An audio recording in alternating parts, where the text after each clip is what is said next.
Estamos iniciando mais um Café com o Presidente, uma maneira informal e descontraída de trazermos pessoas relevantes para discutirmos temas importantes a respeito das nossas profissões.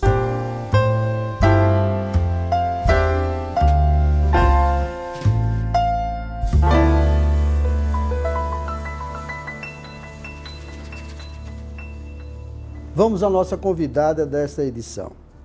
Ela é mineira, fisioterapeuta, jovem e está à frente da Sociedade Nacional de Fisioterapia Esportiva, a SONAF, já no 2º ano. Vamos estar conversando e recebendo aqui a doutora Luciana de Michelis. Muito bem-vinda, doutora Luciana. É um prazer e uma grande oportunidade em tomar um café aqui conosco nesse bate-papo tão informal. Eu que agradeço, José Renato. É uma honra para mim estar aqui e agradeço pela oportunidade de falar um pouquinho sobre o SONAF. A honra é toda nossa, né? Para começar esse bate-papo, eu gostaria que você falasse um pouco do que é a SONAF. Fala para a gente. A SONAF é uma associação de direito privado sem fins lucrativos. Então, ela é uma das associações que representa uma especialidade junto ao nosso Conselho Federal. Então, no caso do SONAF, ela representa a especialidade de fisioterapia esportiva junto ao COFITO. A SONAF ela foi fundada em 2003, então a gente já tem uma estrada, né, caminhada. Tem um bom caminho, com né? alguns sócios já se envolvendo, né, ao longo dos anos com a associação. E a grande missão da SONAF é promover a nossa profissão, a nossa área de atuação. Especificamente na área da fisioterapia esportiva. Especificamente, exatamente. Especificamente na área de fisioterapia esportiva, com a missão, então, de promover cursos de capacitação, de promover eventos científicos, justamente para instigar a discussão e o aprimoramento, não só teórico, mas também prático, dos profissionais da área. E quem pode se associar à SONAF? Qualquer fisioterapeuta que tiver pelo menos 2 anos de formado. É importante ter a vivência, né, na profissão logo após formado, aí de pelo menos 2 anos, para em seguida a pessoa pleitear, né, esse desejo aí de se tornar especialista.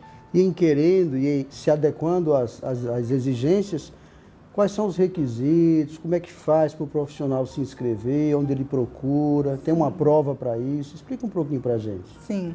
O principal pré-requisito é justamente esse que a gente está aqui conversando, né? Ele ter pelo menos 2 anos de formado, né?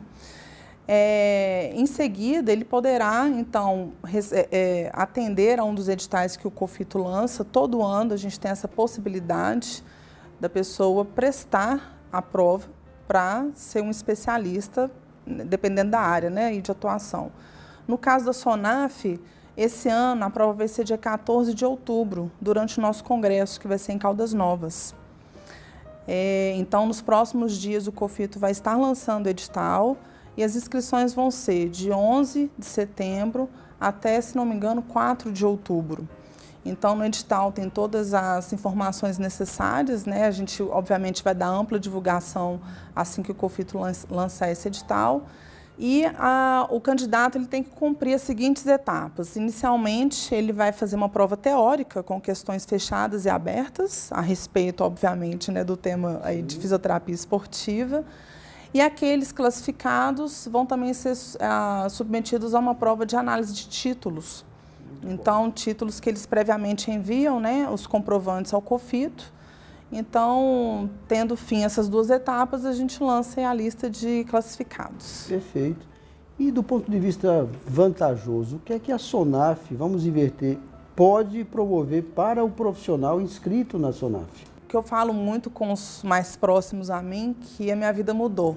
Eu sou uma pessoa diferente após me associar à SONAF. Então, a gente, claro, o sócio adimplente da SONAF tem várias vantagens, né? Então, ele tem acesso a artigos que são publicados em 2 importantes periódicos da área, que é a JOSPT e a Physical Therapy in Sports, por ser associado. As revistas mais importantes. Da área de fisioterapia esportiva e até da ortopedia, são revistas bem importantes.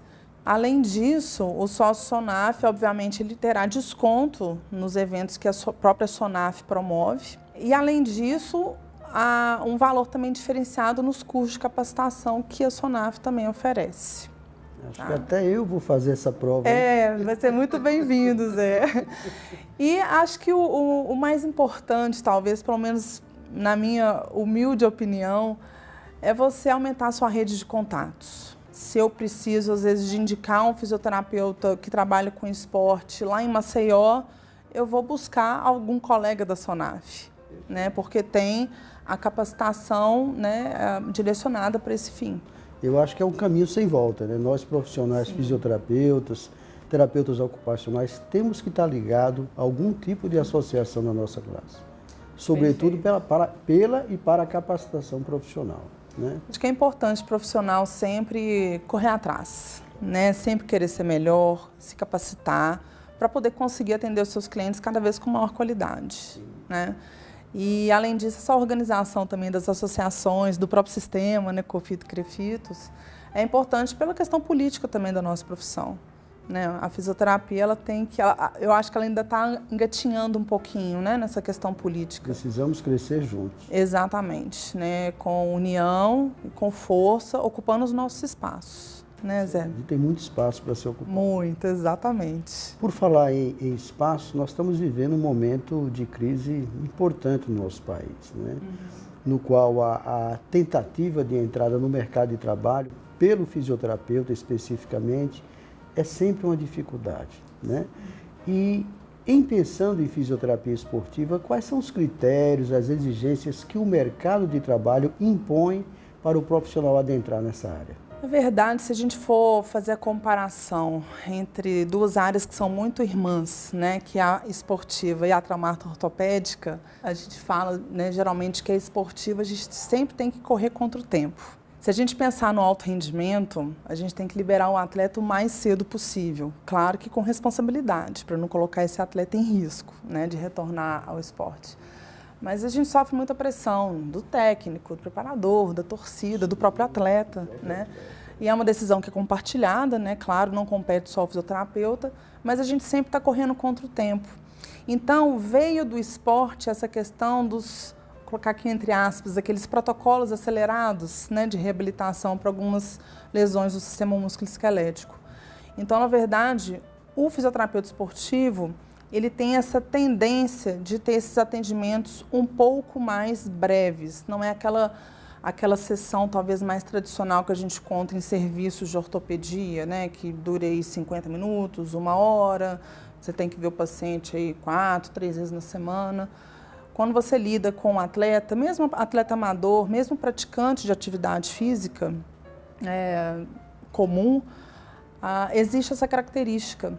E isso, querendo ou não, vai de encontro com o momento que a gente está. Porque, muitas vezes, quando você quer um atendimento por um especialista em fisioterapia esportiva, você vai pagar particular, na maioria das vezes, né? E por você ter essas sessões com menor tempo de duração e talvez mais espaçadas ao longo da semana, porque geralmente a gente tem clientes que obedecem às orientações que a gente solicita para eles fazerem em casa, eles são mais sistemáticos do que o paciente comum de clínicas ortopédicas.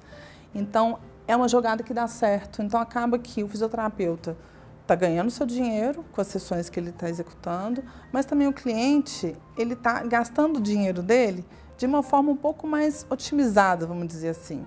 Em vez de você aplicar 5, 4 sessões na semana, às vezes com 2 sessões e o paciente lá sistematicamente fazendo o para casa dele, geralmente você tem sucesso, né, no desfecho aí do caso. Pensando em atleta, doutora Luciana, um fato que a gente encontra muito no Brasil é o tempo de vida útil, se é assim que podemos falar, do atleta brasileiro. Você verifica os atletas europeus, asiáticos, um jogador de futebol, por exemplo, ele consegue facilmente chegar aos 35, 36, 38 anos, com pouca ou sem nenhum tipo de lesão e atuando com excelente qualidade. No Brasil, parece que isso não é muito bem assim, né? A gente vê que o tempo de trabalho, o tempo de profissionalismo do atleta em campo é reduzido, né? Acredito que, talvez pela ausência frequente do profissional fisioterapeuta dentro do campo de futebol, né? Como é que a gente poderia resolver? Existe um planejamento? Como é que você vê o futuro da fisioterapia esportiva associado ao esporte ou ao atleta de alto impacto no país? Ô Zé, escutando você me fazendo essa pergunta, a palavra que vem sempre na minha cabeça é bom senso. As pessoas têm que ter mais bom senso, né? Então, eu falo inclusive isso entre profissionais, né? O fisioterapeuta, ele não vai salvar um atleta sozinho, não vai salvar o mundo, né? A gente precisa da equipe multidisciplinar. E há quantos anos a gente já não vem falando dessa equipe multidisciplinar? Será que ela realmente acontece no esporte? Então, eu, como experiência, tanto no futebol quanto no voleibol, já enfrentei algumas situações em que, por exemplo, o fisioterapeuta não era bem-vindo no salão da preparação física, né, da musculação, ou então o técnico não entendia muito bem o porquê, qual era a importância da presença do fisioterapeuta em quadra durante treinos, jogos. Então, eu acho que ainda falta informação sobre a nossa profissão para alguns pares, mas eu acho que isso também não explica tudo. Vamos colocar assim, que na minha opinião, isso depende de um combinado, tá? Da equipe multidisciplinar, cada um executando seu trabalho e sabendo trabalhar em equipe, mas também da responsabilidade do atleta, não é? Ele tem que ter ciência, né, por questões éticas até, né, de tudo que está acontecendo com ele, qual que é o risco. E o atleta, ele é atleta dentro de campo e fora de campo. Dentro e fora de campo, né? Então, qual que é o risco dele estar jogando determinada partida ou de estar treinando? Será que a gente está liberando esse atleta após uma lesão, por exemplo, num tempo adequado? Será que o atleta tem noção de que uma noite mal dormida vai ser prejudicial para ele no treino no dia seguinte? Então, eu acho que é um conjunto de fatores. Mas eu acho que a gente está caminhando, tá? Assim, de forma positiva. A gente já enxerga de uma forma até fácil em algumas modalidades esportivas como que a fisioterapia está sendo valorizada. E isso ficou muito claro nos Jogos, né, Olímpicos aí, Rio 2016. Então, a fisioterapia foi uma área muito elogiada, a gente ficou muito feliz com os elogios recebidos, não falando aqui, né, por ser da SONAF, mas por ser da profissão, né, por ser fisioterapeuta esportivo. Então, eu sou otimista, sabe, Zé? Eu acho que em breve a gente vai conseguir começar a construir aqui no Brasil atletas que têm o maior tempo aí de duração. Que bom, está precisando, viu? Nós precisamos de mais atletas e de mais fisioterapeutas em todos os esportes do país. Exatamente. Né? A gente encontra ainda equipes esportivas que não têm um fisioterapeuta compondo, né, a comissão técnica. Então, são vários desafios aí que a gente tem que começar a enfrentar e ocupar os espaços, né, como a gente falou mais cedo. Preferencialmente juntos. Com certeza não fazemos juntos. Nada sozinho, né? Com certeza juntos, é. Em termos de profissionais capacitados na área esportiva, no Brasil, tem-se ideia do número que existem de afiliados à SONAF ou de outros profissionais que atuam na área? Se a gente pensar nos associados, o quadro de associados da SONAF, né, de uma forma geral, a gente gira em torno de 500 associados. Se a gente for pegar aqui, então, né, o estado de São Paulo, né, a área de abrangência do CREFITO 3, talvez 30% dos associados que a SONAF tem são daqui do estado.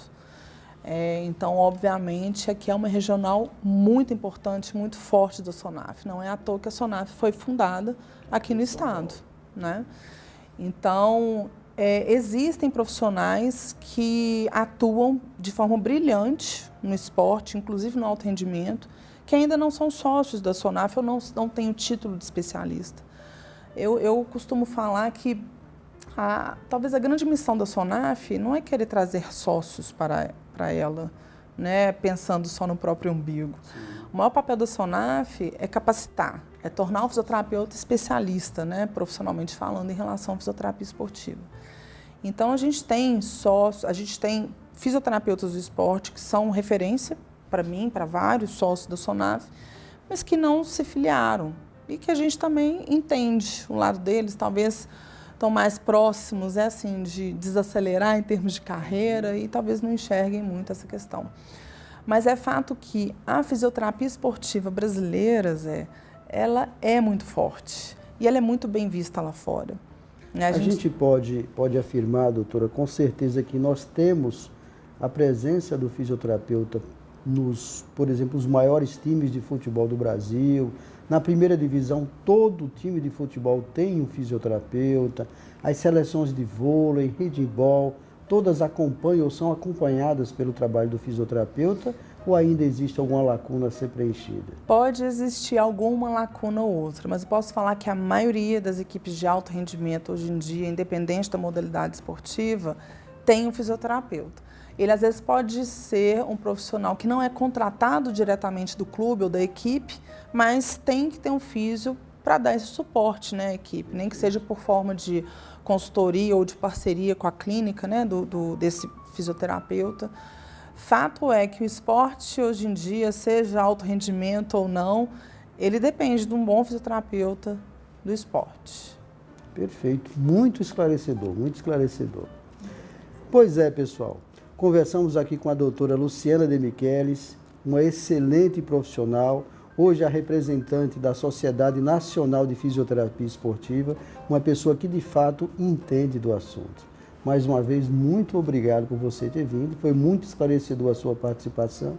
E para finalizar, eu gostaria que você deixasse uma mensagem final aí para os nossos ouvintes, para os nossos profissionais. Ótimo, Zé, eu que agradeço pela oportunidade. Bom, pessoal, finalizando aqui, o recado que eu tenho para dar é que em outubro a SONAF vai fazer o congresso dela, nacional e internacional, na cidade de Caldas Novas. O congresso vai de 11 de outubro até o dia 15. No dia 11, a gente vai ter simpósios cobrindo diversas modalidades esportivas. Então, são eventos de curta duração, mas que permitem, né, essa oportunidade dos profissionais que trabalham em uma mesma área discutir e trocar ideias. E no dia 12 ao dia 15, o congresso especificamente falando. Teremos vários palestrantes internacionais, Shirley Sarman, Timothy Hewitt, são 2 palestrantes internacionais dos Estados Unidos, que são referência para vários fisioterapeutas que trabalham com esporte. Então, se inscrevam, aproveitem, acessem o site do Congresso, que é www.sonaf2017.com.br. Muito obrigado pela sua presença aqui, foi muito bom. Parabéns no evento, parabéns no Congresso, que dê tudo certo e que a SONAF chegue no lugar almejado. Obrigada, Zé. A gente espera você lá no Congresso, viu? Estaremos lá, com certeza. E espero vocês aí também na próxima edição do Café com o Presidente. Vamos lá? Obrigado. Sucesso, hein?